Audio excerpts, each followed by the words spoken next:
बाबा सिद्दीकी कोई सही आदमी थोड़ी नहीं था। उसके ऊपर मकोका का केस लगा हुआ है। अब आम आदमी पर तो मकोका का केस लगेगा नहीं, और बताते हैं वो उसके दिल से भी कनेक्शन सारी जानकारी होती है और मिल जाती है। गैंग बहुत बड़ी है ने, लोग 100 से ज्यादा ही होंगे। ये योगेश कुमार है, लॉरेंस बिश्नोई गैंग का शूटर, उम्र 26 साल और उत्तर प्रदेश के बदायूं का रहने वाला है। 17 अक्टूबर को इस मर्डर केस में गिरफ्तार किया गया था। दिल्ली पुलिस की स्पेशल सेल और मथुरा पुलिस की जॉइंट टीम ने एनकाउंटर के बाद योगेश को गिरफ्तार किया था। पुलिस एनकाउंटर में योगेश के पैर में गोली लगी थी, जिसके बाद उसे मथुरा के जिला अस्पताल में भर्ती करवाया गया था। अस्पताल में ही योगेश ने 3 पुलिसकर्मियों की मौजूदगी में पत्रकारों से बात करी थी और एनसीपी नेता बाबा सिद्दीकी की हत्या पर कुछ खुलासे भी किए थे। अब उन 3 पुलिसकर्मियों पर एक्शन लिया गया है। वीडियो में जानेंगे पुलिसकर्मियों पर क्या एक्शन लिया गया। वही बाबा योगेश ने मीडिया को क्या बताया, मख का एक्ट क्या है, बाबा सिद्दीकी को मारने के लिए उत्तर प्रदेश के शूटर्स को ही क्यों चुना गया, योगेश को किस केस में गिरफ्तार किया गया था। मथुरा के एसएसपी शैलेश कुमार पांडे ने बताया कि योगेश ने जिन पुलिसकर्मियों की मौजूदगी में मीडिया के सामने बात की थी, उन्हें ड्यूटी में कथित लापरवाही के चलते सस्पेंड कर दिया गया है। इसमें सब इंस्पेक्टर राम स्नेही, हेड कांस्टेबल विपिन कुमार और कांस्टेबल संजय कुमार का नाम शामिल है। इनके ऊपर जांच चल रही है। अब आपको शूटर योगेश का वह बयान सुनाते हैं जो उसने बाबा से पर दिया था। वो तो कुछ लोग बीच में आ रहे हैं, तो फिर कुछ ना कुछ तो होगा ही। वो कोई बाबा सिद्दीकी कोई सही आदमी थोड़ी नहीं था। उसके ऊपर मकोका का केस लगा हुआ है। अब आम आदमी पर तो मकोका का केस लगेगा नहीं, और बताते हैं वो उसके दिल से भी कनेक्शन, अगला निशाना। तो देखो, हम तो जा रहे हैं जेल। अब पता नहीं कौन क्या कर रहा है और कैसा क्या होगा, इस बारे में मुझे नहीं है। संपर्क कैसे करते हो? संपर्क कुछ जो दोस्त थे दिल्ली के, मेरे उनके जरिए बात हुई थी। मेरा तो कोई संपर्क था ही नहीं।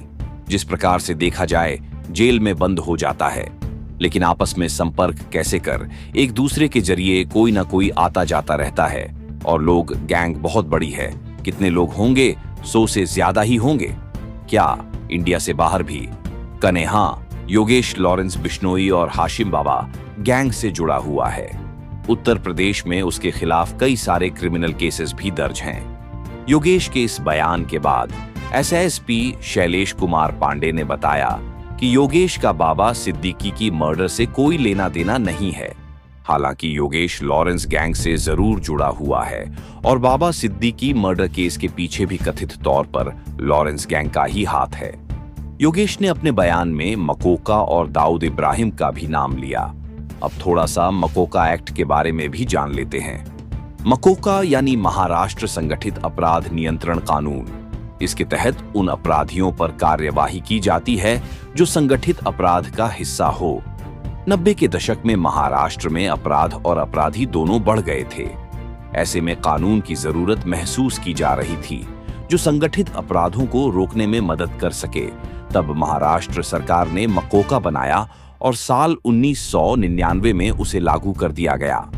साल 2002 में दिल्ली सरकार ने भी मकोका को राजधानी में लागू कर दिया था।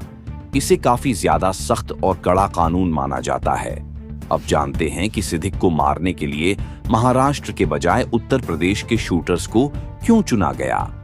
सूत्रों के मुताबिक गिरफ्तार किए गए आरोपियों में से एक आरोपी ने, जिसका नाम नहीं बताया गया है, उसने पुलिस को पूछताछ के दौरान बताया कि वह महाराज का रहने वाला है। वह अच्छी तरह से जानता था कि बाबा सिद्दीकी का महाराष्ट्र में कितना बड़ा नाम था। उसे इस बात का भी अंदाजा था कि उनकी हत्या के बाद लोगों का क्या रिएक्शन होगा।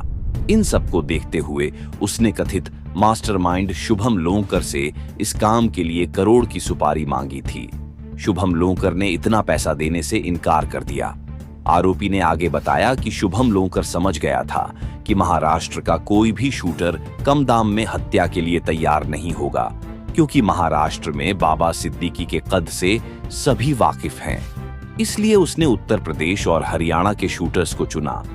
वो बाबा सिद्दीकी के बारे में ज्यादा नहीं जानते थे, इसीलिए कम पैसों में हत्या के लिए राजी हो गए। बाबा सिद्दीकी पर गोली चलाने वालों में धर्मराज कश्यप गुरनल सिंह और शिव कुमार गौतम के नाम शामिल हैं। धर्मराज और गुरनल को गिरफ्तार किया जा चुका है, लेकिन शिव कुमार अभी भी फरार हैं। 12 अक्टूबर की रात को मुंबई में इन तीनों ने गोली चलाकर बाबा सिद्दीकी की हत्या कर दी थी। हत्या के बाद लॉरेंस गैंग के शुभम लोंकर ने हत्या की जिम्मेदारी ली थी। नाम लिया था। दोनों ही लॉरेंस गैंग से जुड़े हुए हैं। अब जानते हैं कि मीडिया के सामने बयान देने वाले योगेश को किस केस में गिरफ्तार किया गया था। दिल्ली के ग्रेटर कैलाश में एक जिम मालिक की गोली मारकर हत्या कर दी गई थी। यह घटना 12 सितंबर की रात 11:04 के आसपास हुई थी। मृतक का नाम नादिर शाह था। जिम से बाहर खड़े नादिर शाह पर 7 से 8 राउंड फायरिंग हुई थी। इसी केस के सिलसिले में योगेश कुमार को गिरफ्तार किया गया था। इस केस से जुड़े आगे जो भी अपडेट्स आते रहेंगे, हम आप तक जरूर पहुंचाएंगे। इस खबर में फिलहाल इतना ही। मेरा नाम है विभावरी। जाते जाते एक जरूरी सूचना, एक बार फिर ललन टॉप अड्डा जम रहा है। इस बार बिहार में जगह पटना का बापू सभागार, तारीख 25 अक्टूबर। यहां आपसे मिलेंगे actor, educator, singer, IAS officer और एंटरप्रेन्योर। लिस्ट अभी खत्म नहीं हुई है। स्टैंड अप कॉमेडी और एक बढ़िया से नाटक का भी इंतजाम है। अड्डे में शामिल कैसे होना है? कोई मेहनत वाला काम? काया लगता है?